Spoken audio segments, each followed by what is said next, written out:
First of all very very good evening to all of you. विद्यार्थी मित्रांनो, previous lecture मध्ये आपण practice set 2.6 start केला होता आणि या प्रॅक्टिस सेट मधले फर्स्ट, सेकंड, फोर्थ आणि फिफ्थ असे आपण 4 प्रॉब्लेम टीच केले होते. आज आपण प्रॉब्लेम नंबर 6 स्टार्ट करत आहोत. प्रॉब्लेम नंबर 6, 7, 8, 9 आणि 10 हे चारही प्रॉब्लेम एकदम जास्त इम्पॉर्टंट आहे आपल्या पेपरसाठी. ओके, मोस्टली हेच प्रॉब्लेम पेपरमध्ये विचारले जातात. तर आपलं जे आजचं पहिलं प्रॉब्लेम आहे, mister Kasam runs a small business of making अर्थ पॉट्स. आता अर्थन पॉट्स किंवा अर्थ पॉट्स म्हणजे काय? तर जे मातीचे मटके पाहत असाल ना तुम्ही, या टाईपचं मटकं असते बरोबर ना, असं माठ ज्याला म्हणतो आपण माठ. तर ते मातीचे जे मटके आहे, मिस्टर कसम ते तो मातीचे मटके बनवतो. He make certain number of pots on daily basis. Mister Kasam make certain number म्हटलं आहे म्हणजे नेमके तो किती बनवतो ते माहित आहे का? नाही. तो काही ना काही पॉट्स डेली बनवतो. डेली, दररोज तो काही ना काही पॉट्स बनवतो. He makes in one day, एका दिवसामध्ये तो काही ना काही पॉट्स बनवतो. If production cost of all pots per day is ₹100, production cost of each pot, तो जितकेही पॉट बनवतो म्हणजे मिस्टर कसम जितके पॉट बनवतो त्यापैकी एका पॉटची किंमत, production cost of each pot म्हटलं आहे. एका पॉटची किंमत आहे 40 more than 10 times total number of pots. म्हणजे एका पॉटची जी किंमत आहे ते 40 रुपयांनी जास्त आहे जेवढे त्यानं त्या दिवशी काय बनवले असणार, pots. If production cost of all pots 600, find the production cost of one pot and number of pots he make per day. Okay. आपल्याला एका कॉस्टची प्रोडक्शन कॉस्ट डिसाइड करायची आहे आणि तो एका दिवसामध्ये किती पॉट बनवतो हे फाइंड आउट करायचं आहे. एका दिवसामध्ये किती पॉट बनवतो. आता बघा, सिंपल आहे क्वेश्चन, फक्त थोडासा समजला पाहिजे. हा घेतला आपण मिस्टर कसम, याले डोळे देऊन हा झाला आपला मिस्टर कसम. मिस्टर कसम एका दिवसामध्ये सपोज 4 पॉट बनवत आहे. एका दिवसामध्ये किती पॉट बनवत आहे? एवढं समजलं आता? मिस्टर कसम एका दिवशी किती पॉट बनवत आहे? 4. एका पॉटची किंमत हे 10 टाइम्स नंबर ऑफ पॉट आहे. एका पॉटची किंमत हे 40 रुपयाने जास्त आहे. किती times? 10 times number of pot. म्हणजे टोटल पॉट किती बनवले त्यानं? 4. याचं 10 टाइम्स म्हणजे 10 इंटू 4. त्याने किती पॉट बनवले? 4. त्या पॉटचं काय म्हटलं त्यानं? 10 टाइम्स म्हणजे 10 इंटू 4. त्याच्यामध्ये आणखी किती जास्त? 40. हे एका पॉटची किंमत आहे. हे एका पॉटची काय आहे? किंमत. कारण क्वेश्चन डबल एकदा समजून घ्या. मिस्टर कसम काही ना काही पॉट बनवतो डेली. आता सपोज मी विचार केला का तो डेली किती पॉट बनवत आहे? 4. पण हे पॉट बनवायला काही ना काही खर्च लागते का नाही लागत? खर्च लागतो.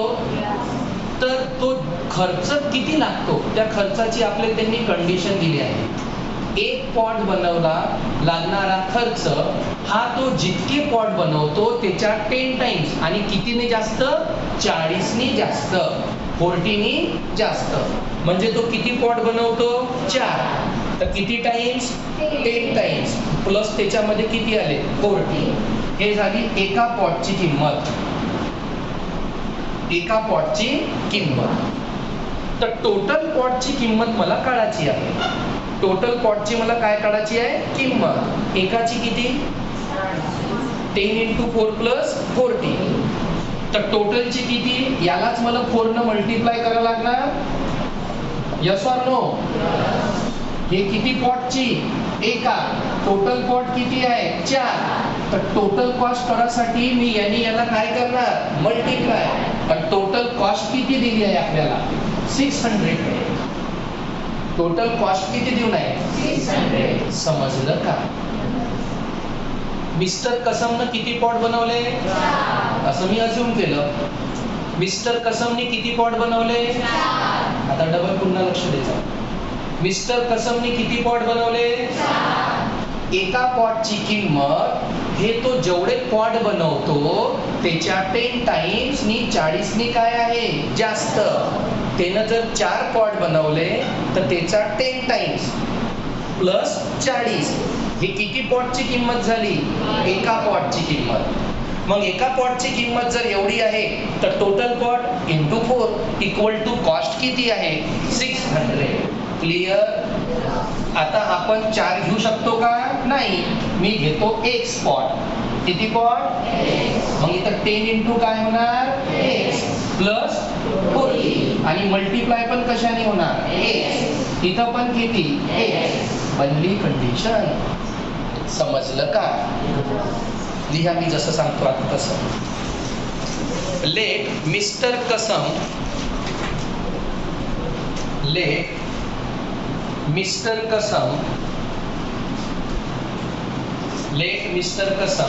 make X pot. Let Mr. Kasam makes X pot. लिहिलं X pot.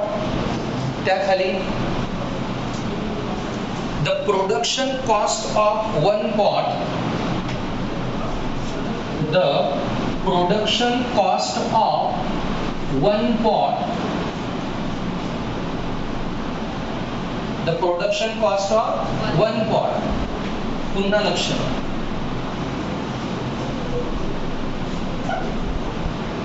पहिले तुम्ही काय लिहिलं mister Kasam make X pot per day. एका दिवसामध्ये तो किती पॉट बनवतो X. द प्रोडक्शन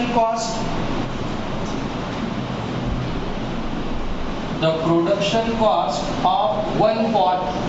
एका पॉटची किंमत हे तो जितके पॉट बनवतो त्याच्या किती टाइम्स आहे 10 टाइम्स. तो किती पॉट बनवतो X. तर 10x प्लस किती 40 रुपीज. म्हणजे एक पॉट बनवायला जेवढी किंमत लागते हे तो जेवढे पॉट बनवतो त्याच्या 10 पट आणि 40 नी काय आहे जास्त. Therefore the total production cost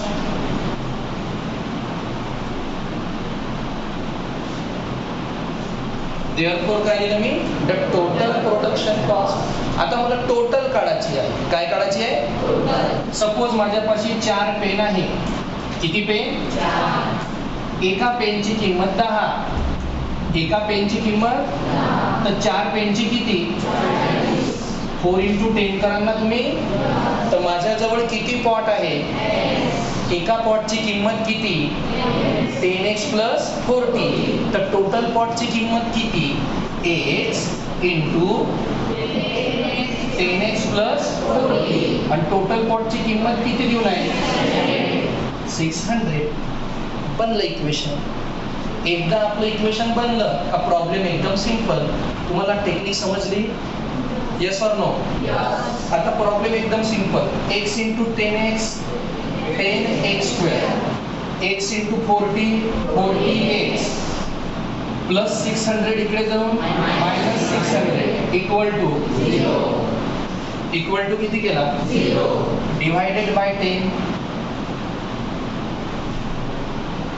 10 ने डिवाइड केला तर x² plus 4x minus 60 equal to 0.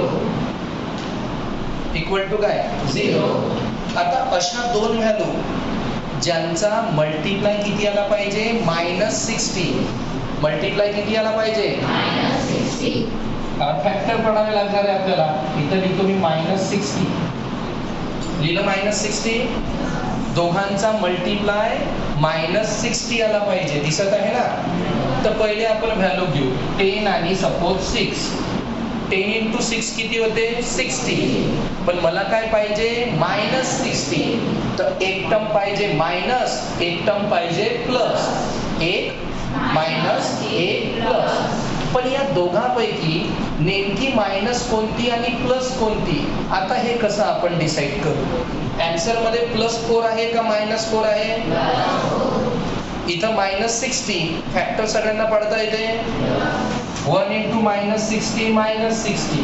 पण ऍडिशन किंवा सबट्रॅक्शन किती आलं पाहिजे, +4. तर 10 - 6 किती होते, +4. 10 - 6 आणि 10 × -6 -60. समजलं?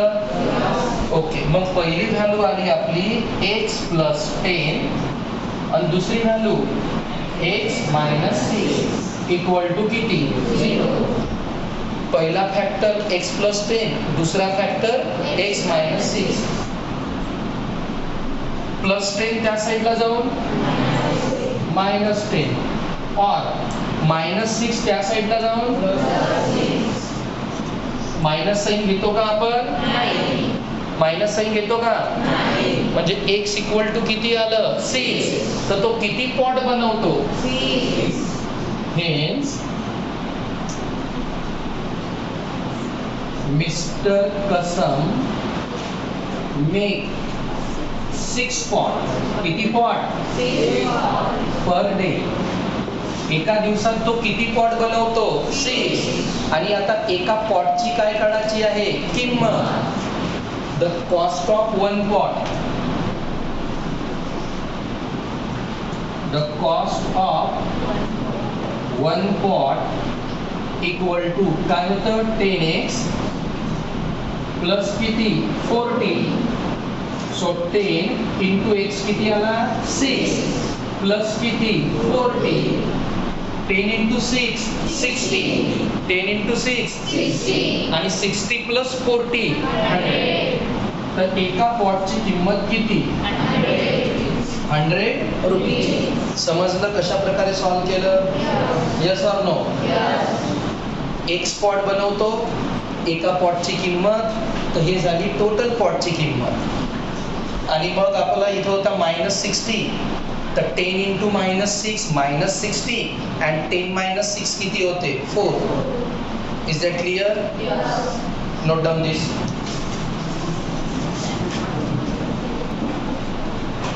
त्यानंतर विद्यार्थी मित्रांनो प्रॉब्लेम नंबर 7. लक्ष द्या आता. Prateek takes 8 hours to travel 36 kilometer downstream and return to the same spot. Okay, the speed of boat in still water is 12 km/h. Find the speed of water current. Water current म्हणजे वाहतं पाणी. Water current म्हणजे काय, वाहणारं पाणी. एका ठिकाणी थांबलेलं का नाही. आणि आपल्याला म्हटलं आहे speed of boat in steel water. Steel water म्हणजे तिथं पाणी थांबलेलं आहे, वाहत आहे का तिथे, म्हणजे जेव्हा पाणी थांबलेलं आहे तेव्हा बोटची स्पीड किती आहे, 12 km/h.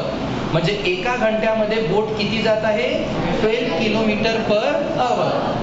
बघा हे प्रॉब्लेम तर खूपच इम्पॉर्टंट आहे विद्यार्थी मित्रांनो. बोर्डकडे काळजीपूर्वक लक्ष द्या. थोडं आपण त्याला डायग्रामॅटिकली समजून घेऊ. प्रतीक हे आहे आपलं करंट वॉटर म्हणजे वाहणारं वॉटर. आपण इथं एक पोझिशन घेऊ ए आणि इथं एक पोझिशन घेऊ बी.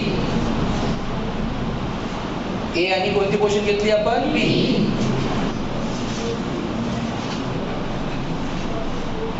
इथं आपण बोट घेतली बराबर. या बोटवर प्रतीकला पण घेऊन घेऊ.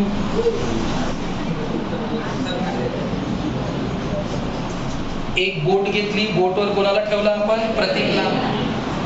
ओके. आता आपला प्रतीक ए पासून कुठपर्यंत गेला? बी पर्यंत. आता मी क्वेश्चन वाचत आहो, फक्त लक्ष द्या. Prateek takes 8 hours to travel 36 kilometre. प्रतीकला 8 घंटे लागले काय ट्रॅव्हल करण्यासाठी? 36 किलोमीटर. म्हणजे ए पासून तर बी पर्यंतचं डिस्टन्स किती असणार? 36 किलोमीटर. ए पासून बी पर्यंतचं डिस्टन्स किती? 36 किलोमीटर. कळत आहे तुम्हाला? त्यानंतर प्रतीक टेक्स 8 hours, 8 घंटे लागले 36 किलोमीटर ए पासून बी ला जायला आणि बी पासून डबल वापस ए ला वापस यायला. कारण तो काय म्हणत आहे?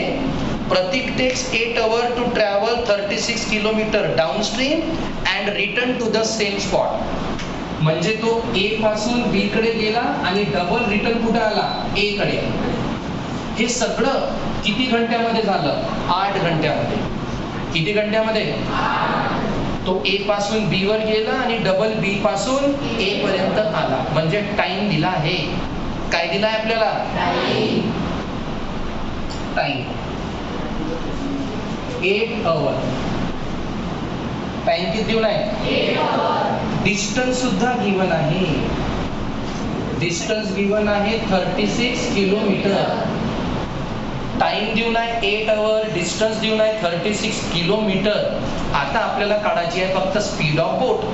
काय काढायचं आहे? स्पीड ऑफ बोट. आता स्पीड ऑफ बोट. आता सपोज पाणी जर या डायरेक्शन मध्ये वाहत आहे,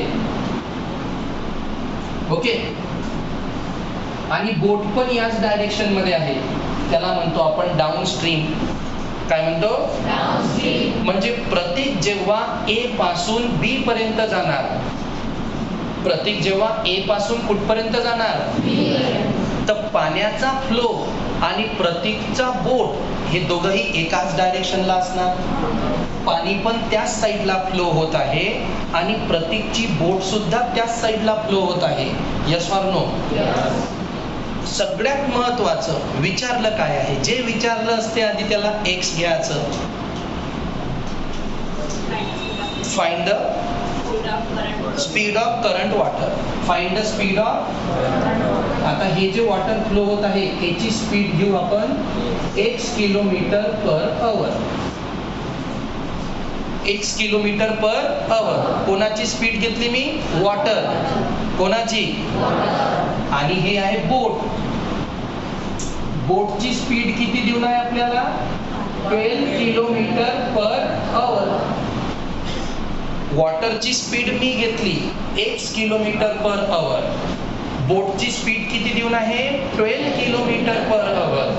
तर जेव्हा बोट आणि वॉटर सेम डायरेक्शन मध्ये राहणार तर speed of downstream,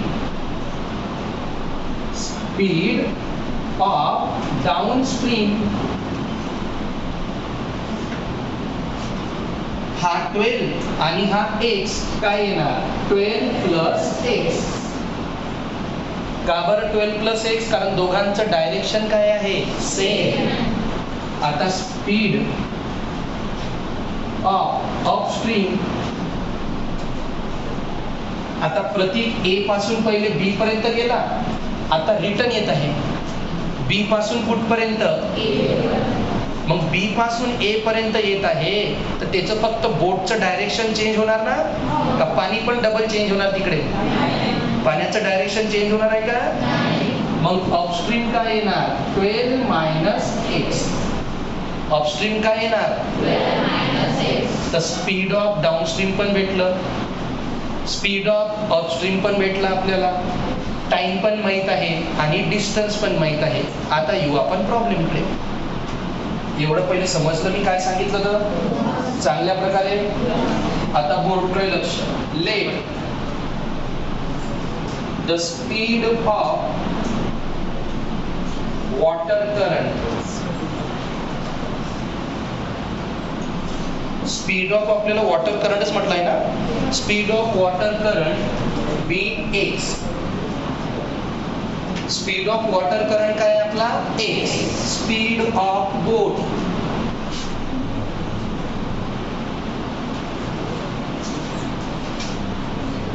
twelve kilometer per hour. Speed of water current be x. Speed of boat 12 kilometre per hour. Therefore, speed of boat in downstream काय होते 12 plus x. Speed of boat in downstream काय होते 12 plus x. आता speed of boat in upstream. Speed of boat in upstream किती होणार 12 minus x. इथपर्यंत समजलं विद्यार्थी मित्रांनो. स्पीड ऑफ वॉटर करंट मी x घेतला. स्पीड ऑफ बोट मी 12 किलोमीटर पर आवर घेतला. स्पीड ऑफ बोट इन काय घेतलं मी downstream. Speed of boat downstream किती आहे सांगा 12 plus x. And speed of boat in upstream किती आहे हे पूर्ण समजलं तुम्हाला. पूर्ण कन्सेप्ट क्लिअर झाला. Yes or no. असं काही तुम्ही डायग्राम काढून घ्यायचं इझी झालं. हा प्रतीक नाही काढायचा फक्त बोटमध्ये. फक्त बोट काढली तरी चालते. ओके. त्यानंतर आधी तुम्हाला एवढं नोट करावं लागणार आहे. ओके. एक काम करजा तुम्ही फक्त हे नोट करा आणि मी आज ग्रुपवर व्हिडिओ टाकतो. व्हिडिओमधून नंतर हे नोट करून घे जा. आता फक्त काय नोट करा द स्पीड ऑफ वॉटर पासून. ओके. डायग्रामसाठी स्पेस सोडून द्या. डायग्राम व्हिडिओमधून बघून घे जा.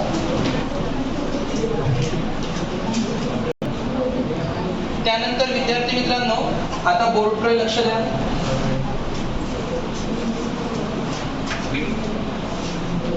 सर्वांनी केअरफुली लक्ष द्या बोर्डकडे. We know that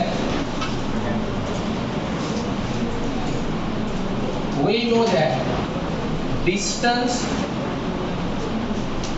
upon speed equal to काय असते time. Distance upon speed equal to काय time. Distance upon speed equal to time. आता प्रतीक आधी ए पासून कुठपर्यंत गेला बी. ए पासून आधी कुठपर्यंत गेला तर त्याचं डिस्टन्स किती होतं 36.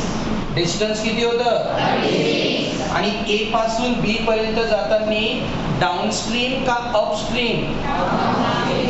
बोट आणि पाणी सेम डायरेक्शन मध्ये होतं तर डाउनस्ट्रीम काय घेतलं होतं आपण 12 प्लस x. 12 प्लस मग तो पुन्हा बी पासून कुठपर्यंत आला मग प्लस घ्या लागेल. पहिले ए पासून बी पर्यंत गेला आता बी पासून ए.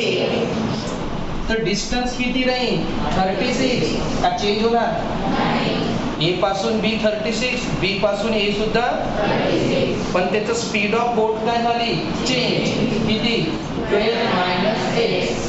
आणि हे सर्व करण्यासाठी त्याला टाइम किती लागला 1 आवर. हे ऑलरेडी आपल्याला गिवन होतं. तो आधी ए पासून बी पर्यंत गेला डिस्टन्स अपॉन स्पीड. मग बी पासून ए पर्यंत आला डिस्टन्स अपॉन स्पीड. आणि या करण्यासाठी त्याला टाइम किती लागला 8 आवर्स. क्लिअर. आता याला सॉल्व्ह करायचं बघा.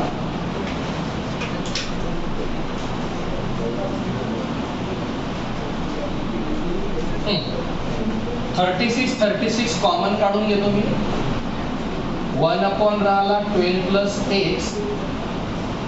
1 अपॉन राहिला 12 मायनस x इक्वल टू किती 8. 36 त्या साईडला जाऊन काय होणार आहे डिवाइड. आता 36 जर तिकडे डिवाइड झाला 1 upon 12 plus x 1 upon 12 minus x 8 upon काय येणार आहे 36.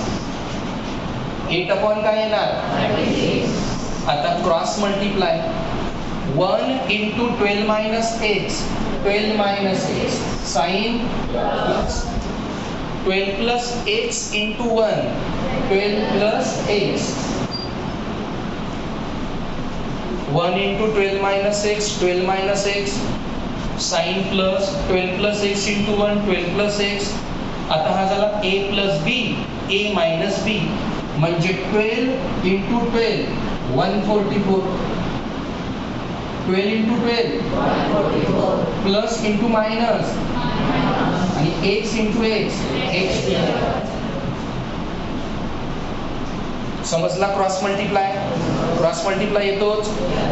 a plus b, a minus b, a square minus b square equal to 4 2 जा 8, 4 9 जा 36, 4 2 जा 8, 4 9 जा 36. Okay. minus x plus x get cancel. 12 plus 12, 24. 12 plus 12, 24. Upon 144 minus x square equal to किती? 2 upon 9 equal to किती? 2 upon 9. 144 minus x square जर या साइडला गेला तर 2 upon 9 या साइडला येणार, म्हणजे 24 upon किती? 24 upon किती? 2 upon 9 equal to तिकडे किती गेला? 144 minus x square. ही टर्म तिकडे, ही टर्म इकडे. तुम्ही क्रॉस मल्टिप्लाय पण करू शकता, पण त्याला प्रॉब्लेम खूप लॉंग कट होणार. आता 2/9 चा रेसिप्रोकल किती होते? 9/2, म्हणजे 24 into 9 अपॉन किती? 2. 9 वर गेला. 144 मायनस किती? x square. 2 1 जा 2, 2 12 जा 2 12 जा 24, बराबर. आणि 12 into 9, 108. 2 12 जा 24, 12 into 9, 108 इक्वल टू किती? 144 minus x square. Minus x square इकडे जाऊन प्लस, आणि प्लस 108 तिकडे जाऊन minus. Very good.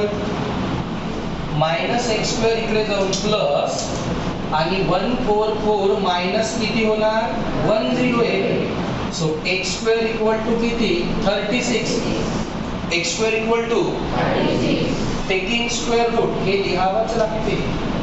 Taking square root both side. तर x square चा स्क्वेअर रूट किती होतो? x. आणि 36 चा किती? 6. आन्सर किती आलं? 6. मग hence the speed of water is 6 kilometer per hour. कारण x चा आपलं आन्सर किती आलं? 6. समजलं problem? yes or no? Note down this.